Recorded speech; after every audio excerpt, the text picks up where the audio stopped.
freaky priest. I'm like, it's a weirdo. Then I'm like, oh, hold on, freaky cannibalistic priest. You feel me? Yeah, no, he was on real life demon It just kept time, getting bro. worse. I'm like, never we got a cannibalistic R. Kelly priest. But Like, no way. The Last of Us, episode 8. So this episode, it followed Ellie, and this was an Ellie-centered episode where we get to really see Bella Ramsey's acting take control. She encounters a couple of, I wouldn't even call them invaders, but a different group, and it's basically an episode that explores the relationship between Ellie and Joel as he's decaying, and if she could actually protect him against a group. Not just one person, but a group of people. From my perspective, I think Bella Ramsey did a fire job leading that episode. Right. She did a great job. I didn't expect that. And from the start, she learned a bunch of shit from Joel. Oh yeah, definitely. Like, Joel taught her well. And to me, it was cute because it was like, she was doing her best Joel impression. She's like, stand over there. And I thought that was With dope. the little bass in her voice. Yeah, she's like, nah, like, you're gonna, but they listened. And it was intimidating because if I encountered her, I would have been like, hey, yo, chill. Like, you feel me? I'm not trying to hurt you. I'm not trying to whatever, even though they were intending harm. But I like the way that it became a full circle moment. This was Ellie as Joel. That's like father, like daughter. At this point, they've only spent maybe 8 months max together. They're starting to pick up on each other's characteristics where it's like Ellie's starting to pick up Joel's hardness and Joel's starting to pick up Ellie's softness. You heard what he called that to him. Baby girl. I was like, oh, cry. Like, don't do it. And so that was another thing. And I was listening to the creators talk about this episode. This episode was really cool because it wasn't the typical damsel in distress story. In this story, she has to save herself. She's not really expecting Joel to come out of nowhere and save her. So it is actually a surprise when she sees Joel, where it's like, oh, snap, like, what is going on here? Is this actually Joel or am I tripping? And I think Ellie does a really good job taking care of herself. And I think this is a really good tale of I think this is a really good job of raising your daughter. Like, if I'm raising my daughter, I would hope that I'm doing a decent job like Joel. But I would hope that whatever I'm teaching her, she's picking up and that she could at least trust me as a man, no matter what is going on in the world. Because we know that a lot of men could be shit. Yeah. You know what I'm saying? And there's a hardness there that Ellie, or there's a softness there that in that moment at the end of the episode that Ellie loses. And Joel is very aware of these dangers. And I think that's also one of the biggest reasons why he refuses to refer to her as a daughter. But once he really starts to let that sink in, it's like, oh shit, yeah, this is my daughter and I'm gonna take care of her and I have to do everything that I can. At the end of the day, we wanna protect the people we love. Ellie picks up, Ellie's not naive.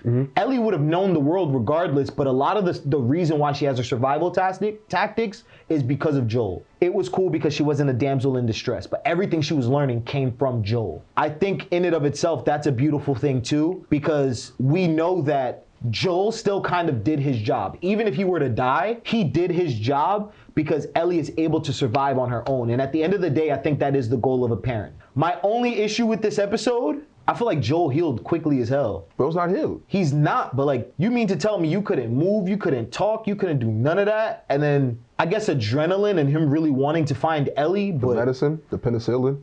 That helped a lot. One of my favorite moments between them, when she puts her head on his chest. Cuddled up with him and shit. Yeah, but it's like Ellie wouldn't notice, but we notice. You know what I'm saying? So I really like that moment. I thought it was cute. I love seeing Troy Baker. In case you don't know who Troy Baker is. Who's Troy Baker? Hey, bro, let me get into it. Troy Baker, so he originally did the voice for Joel in the game. Oh, nice. Not only that, he did the voice for Arkham Knight, Jason Todd. Okay. He did Tim Drake in the older Arkham games. Nice. He did Magni, God of War. Oh, nice. He was Higgs from Death Stranded, one of the villains.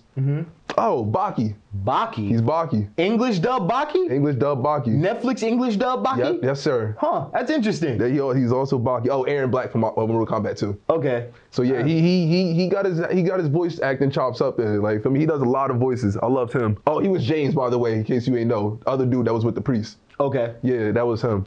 Crazy Priest. I peeped it at the beginning. I'm like, yeah, feel me? It's zombie apocalypse. I'm gonna be honest. Zombie apocalypse need to drop the whole belief thing. You feel me? That's just me personally. What are you believing in at this point? You know what? It's the zombie apocalypse. It's literally hell on earth. So look, for that reason, I think that is a solid reason to find religion at that moment, because literally in the book of Revelations, that could, like, literally just that one book, which I actually think they referred to the book of Revelations a lot in that episode in the very beginning. And the book of Revelations, it basically talks about hell being on earth. Isn't that after the rapture? But it's the rapture. And if you still did, I feel like you need to stop believing. Nah, you should stop believing.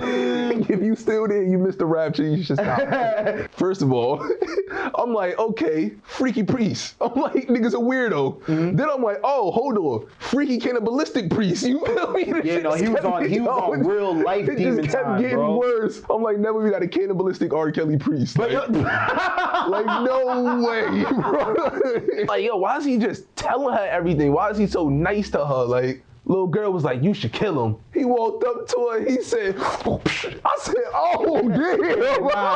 Nah, you was wildin', bro. I knew you was gonna bring that one up. I said, oh, damn. But yo, you know what it is about that too? What I like about stuff like that is that you purposely make these people like shitty ass characters. So you're already really not rooting for them. I like that scene where after Ellie like touches their hand and she's like, let them know that I'm Ellie, the bitch that broke your finger. Yeah. She said something like that? Sound like that. Yeah. Along the line. I like that line, because it's like, yeah, let them know your name. Like, you feel me? You was asking for the name. I'm going to give it to you. You feel me? So that was dope. And yeah, they would have infected me. Ew. Disgusting. Nah, yo, they was eating people. That's bugging out. And they didn't even know.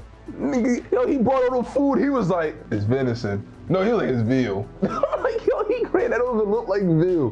What had me disgusted was how she took the meat and just tossed it in the pot. Yeah. Like, yo, wash your meat off or nothing. Like, it was just blood everywhere. You know what? It's like, a zombie yo, apocalypse. They don't care about that no more, bro. They like, whatever. If I'm sick, I'm sick, man. You're not gonna be dripping blood all in my food, like, in my soup.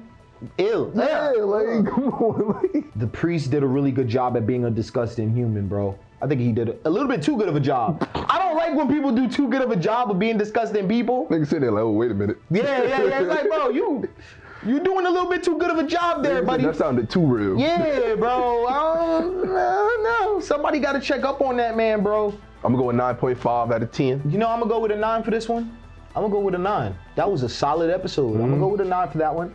I didn't expect to like it that much. I love the pacing of the episode. I love the flow of the episode. I was about to say that from start to finish. Yeah, my only issue with it was Joel, but I get it. He had medicine in him. And I mean, we're not here for super realistic, you feel me, portrayals of medicine. So, but Joel wasn't even healthy.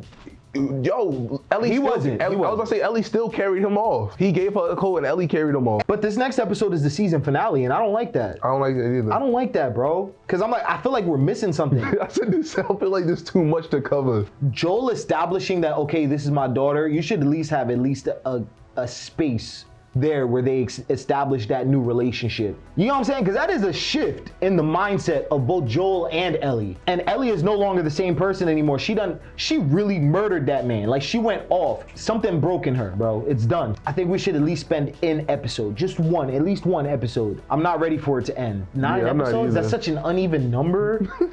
What did you guys think about The Last of Us? Down in the comment section below. And yeah, we'll see you in the next encounter. Peace.